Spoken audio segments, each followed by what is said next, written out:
Mes très chers compatriotes, notre pays traverse une période sombre, marquée par un désordre savamment orchestré depuis les hold-up électoraux de 2018, suivi par les simulacres d'élections de 2023.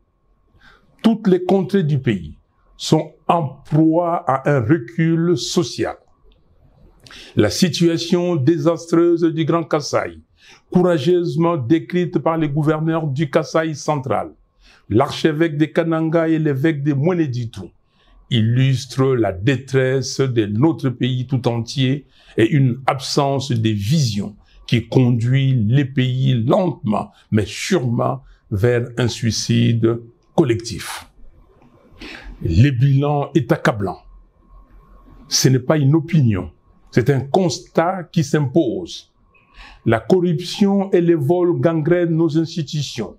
Les défis de la RDC sont multiples et requièrent une mobilisation méthodique des ressources de l'État.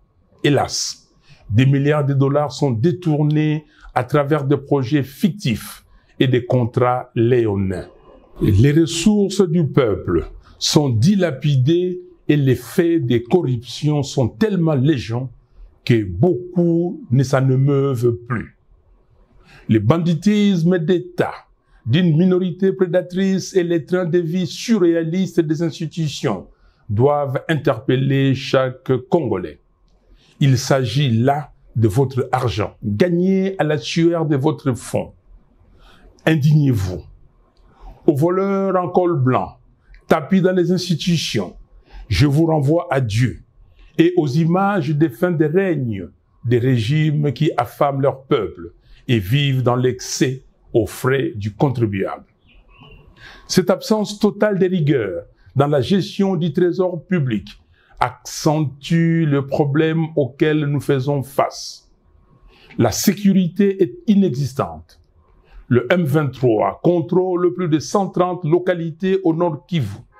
Je répète, 130. Les ADF continuent leur massacre à Beni, Butembo, Lubero, Irumu et Mambasa. Les armées rwandaises, ougandaises et burundaises opèrent dans le nord Kivu et le sud de Kivu. Tout cela sous les regards impuissants de ce qui reste de l'État. Les groupes armés de tous bords sévissent à Ituri.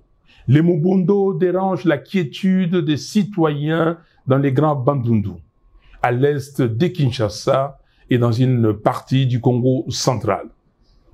Le pays compte aujourd'hui plus de 8 millions de déplacés internes.